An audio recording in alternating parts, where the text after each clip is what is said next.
శ్రీ గురుభ్యో నమః. శ్రీ శంకర భగవత్పాద విరచిత శివానంద లహరి 21వ శ్లోకము.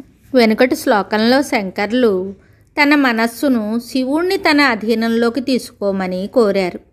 ఈ శ్లోకంలో తన మనస్సు గుడ్డతో నిర్మించిన డేరావలే మంచి వాసయోగ్యమైనదని, దానిలో ప్రమథగణములు సేవిస్తూ ఉండగా అమ్మ పార్వతితో పాటు నివాసం ఉండమని ఈశ్వరుణ్ణి ప్రార్థించారు. ధృతిస్తంభాధారాం దృఢగుణనిబద్ధాం సగమనాం విచిత్రాం పద్మాఢ్యాం ప్రతిదివస సన్మార్గఘటితాం స్మరారేమశ్చేతస్ఫుటపటకుటీం ప్రాప్య విశదాం జయస్వామిన్ శక్త్యా సహ శివగణైః సేవిత విభో.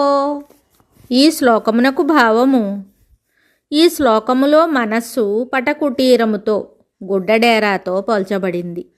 ఓ మదనాంతక శివ, ధైర్యము అనే స్తంభము ఆధారముగా గలదియు, స్థిరములైన త్రాళ్లచే కట్టబడినదియు, ఎక్కడికైనను పోవునదియు, ఎక్కడికైనా తీసుకొని పోవడానికి వీలైనదియు, ఆశ్చర్యకరమైనదియు, చిత్రవర్ణములతో కూడినట్టిదియు, పద్మము వలె సుందరమైనదియు, పద్మాకార చిత్రములచే సుందరమైనదియు, ప్రతిదినమున ఉత్తమ మార్గమున ఉంచబడినదియు, యోగ్యమైన విధమున ఏర్పరపబడినదియు అయిన నా చిత్తము అనే స్ఫుటమైన డేరాలో ప్రవేశించి ప్రమథగణ సేవితుడవైన ప్రభు దేవ, శక్తి అయిన పార్వతీదేవితో కలిసి నివసించియుండుము. నా చిత్తము అనే డేరా నీవు నివసించడానికి సుఖకరముగా ఉంటుంది. కాబట్టి గణసేవితుడవై పార్వతితో కలిసి అందు నివసింపుము. మన్మధుణ్ణి జయించి సర్వస్వతంత్రుడవై సర్వవ్యాపకుడవై పరమానంద స్వరూపుడవైన ఓ పార్వతీ వల్లభ, నా చిత్తము ఇప్పుడు ఒక గుడారంలా ఉంది. అది ఎలాగంటే, గుడారము ఒక నిట్రాడు కొయ్యపై నిలిచి ఉంటుంది కదా, అలాగే నా చిత్తము అనే కుటీరం కూడా విషయ నిత్యద్భావధారణము అనే నిట్రాడుపై నిలిచి ఉంది. గుడారము తాళ్లతో బిగించి నిలుపబడుతుంది. చిత్తము కూడా సత్వరజస్తమో గుణముల వల్ల పుట్టిన దేహాదులతో నిలుపబడి ఉంది. గుడారమును ఎక్కడికి కావాలంటే అక్కడికి తీసుకొని పోవచ్చు. అలాగే చిత్తము అక్కడక్కడికి పోతూ ఉంటుంది.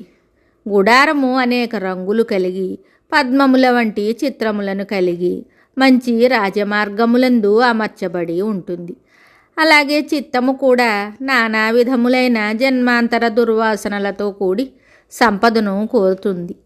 చిత్తము బ్రహ్మ విచారమునందు నిమగ్నమై ఉంటుంది. ఇటువంటి తన చిత్తము అనే కుటీరంలో శక్తితో పాటు నిలిచియుండుమని శంకరులు శివుణ్ణి ప్రార్థించారు. ఈ శ్లోకంలో శంకరులు తన చిత్తము పటకుటీరం వంటిదని, ఈశ్వరుడు దానిలో ఉండడానికి సదుపాయంగా ఉంటుందని చెప్పారు.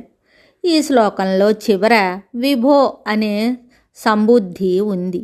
విభో అంటే అవ్యక్త రూపంలో సర్వత్రా నిండి ఉన్న ఈశ్వర అని పిలుపు. అవ్యక్త రూపంలో అంతటా నిండి ఉన్న ఓ దేవా, నీవు వ్యక్త రూపంతో నా చిత్తము అనే డేరాలో ప్రత్యక్షం కావయ్యా అని ప్రార్థనా సారాంశం. ఓ ఈశ్వర, భిక్షువేషం ధరించి అసమర్థుడిలా ఎక్కడెక్కడో తిరగడం ఎందుకు? నా హృదయం అనే డేరాలోనే అమ్మవారితో సహా సుఖంగా ఉండు. నా హృదయ పటకుటీరం చక్కని సదుపాయాలతో నిర్మించబడింది అనగా, ఈ శ్లోకంలో చెప్పిన ధృత్యాది లక్షణములు గల పరిశుద్ధ చిత్తములో పరమేశ్వరుడు సువ్యక్తమవుతాడని ధ్వనిస్తోంది. మరి ఒక శ్లోకంతో మళ్ళీ కలుద్దాం. శుభం.